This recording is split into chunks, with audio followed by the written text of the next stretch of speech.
The house guest and the bird. Sarah had been nervous about staying at Richard's place for a whole week.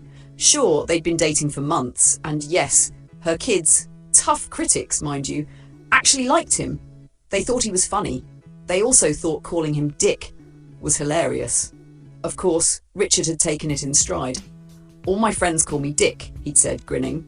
"Might as well let your kids join the club." So far, things had been great between them. But Richard came with baggage. Or, more specifically, feathers. His parrot, a feisty African grey named Beaker, was the wild card. African greys were known for their intelligence and uncanny ability to mimic sounds, which in Beaker's case translated to random bursts of comedy and creepiness. Take Sarah's first meeting with the bird. She'd approached the cage, all smiles, only for Beaker to hop onto the bars, flip upside down like a tiny bat, and slide slowly down until his beady eyes were level with hers. "What are you doing?" Beaker had croaked, his voice as unsettling as a haunted answering machine. Sarah had laughed nervously, but inside she was screaming. "Cute bird," she'd said to Richard, who just shrugged. "Yeah, he's a character," Richard had replied, clearly desensitized to Beaker's antics. Then there was the laugh. Beaker had a talent for mimicking Richard's ex-wife's laugh, an exaggerated nasal that echoed through the house at the most inappropriate times. "Does he do that often?" Sarah had asked one evening, wincing as the laugh reverberated from the kitchen. "All the time," Richard had grumbled. "The bird's a jerk, but he grows on you." And, to her surprise, he kind of had. Beaker was undeniably entertaining, especially when he randomly called out Richard's nickname. "Dick! Dick! Dick!" It was like living with a sarcastic feathered toddler. Today, Richard had stepped out to run errands, leaving Sarah alone in the house with Beaker. At first, everything was fine. The bird had perched on her shoulder, nuzzling her cheek as she folded laundry.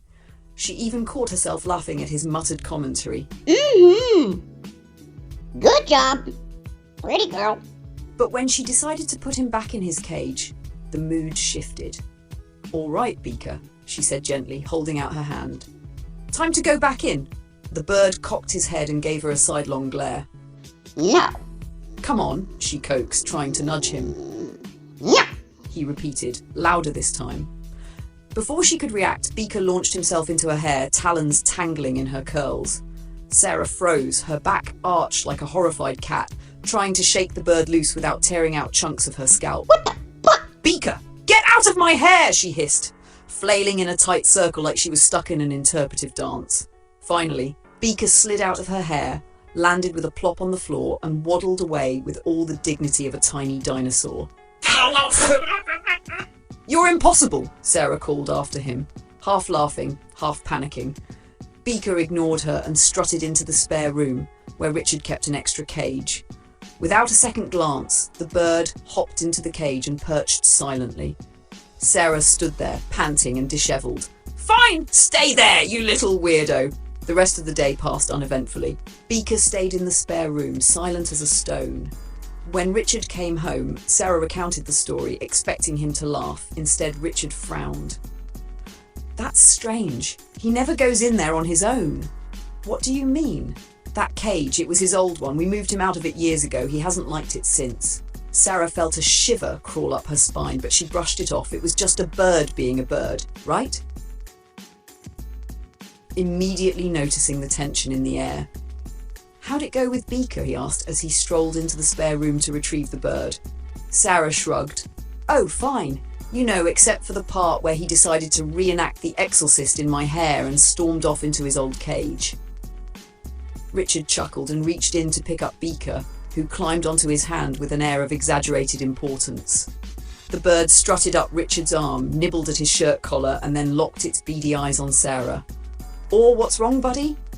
Richard cooed in the high-pitched voice he only used for Beaker. "Did Sarah upset you?" Beaker puffed up his feathers, tilting his head dramatically as if to say, "You have no idea." "Come on, Beaker, tell me." Richard pressed, holding the bird up to eye level. Beaker remained silent, but his body language was loud and clear. He walked in small circles on Richard's chest, flapping his wings lightly before shooting Sarah another glare. Sarah folded her arms, unnerved. "I think your bird hates me." "He doesn't hate you," Richard said, scratching Beaker's head. He's probably just jealous. You know, new person in the house taking my attention, but Sarah wasn't so sure. Those empty, calculating bird eyes seemed to hold more than just jealousy. That night, Sarah awoke to a soft knocking sound. She blinked into the darkness, trying to orient herself. She nudged Richard. "Did you hear that?" He groaned and rolled over, mumbling something unintelligible. Then she heard it, Beaker's voice cutting through the silence. Hello? Sarah froze. The knocking came again, louder this time. Hello? Beaker repeated, but something about the tone was off. It wasn't his usual cheeky greeting. It sounded almost sinister. She slid out of bed, heart pounding, and tiptoed down the hallway toward the living room. As she approached, she heard Beaker's voice again, quieter now, raspier. Fucking whore. Sarah's breath hitched. She stopped in her tracks. Fucking whore. Beaker whispered again, followed by a low, guttural laugh. Nothing like the obnoxious laugh of Richard's ex. This one was darker, mocking, and chillingly human. She crept closer, peeking around the corner to see Beaker perched in his cage, his head tilted at an odd angle. How do you like that? The bird whispered in the same raspy voice. Sarah's skin crawled. She clutched the doorframe as Beaker continued, now switching to a quiet mimicry of someone crying out. Stop! Help! The bird's voice was soft, almost pitiful, but eerily convincing. Sarah felt her stomach turn. Then Beaker turned his head slowly toward her, his eyes glinting in the dim light. You did this, he rasped. Without another sound, Beaker turned his back to her and faced the wall of his cage. Sarah stood there, paralyzed, her pulse hammered in her ears. After what felt like an eternity, she turned and walked back to the bedroom, her legs trembling.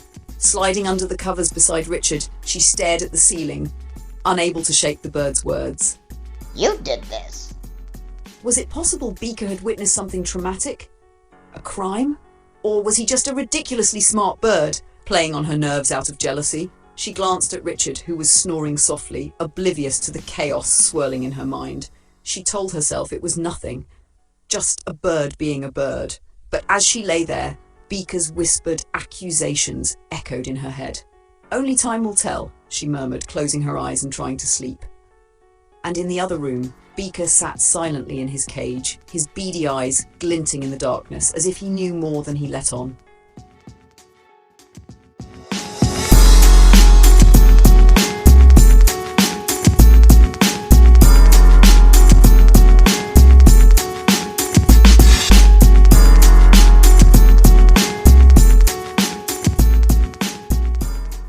Tap, tap! She blinked into the darkness, trying to orient herself. Tap, tap! An exaggerated nasal ha, ha, ha! Fucking whore.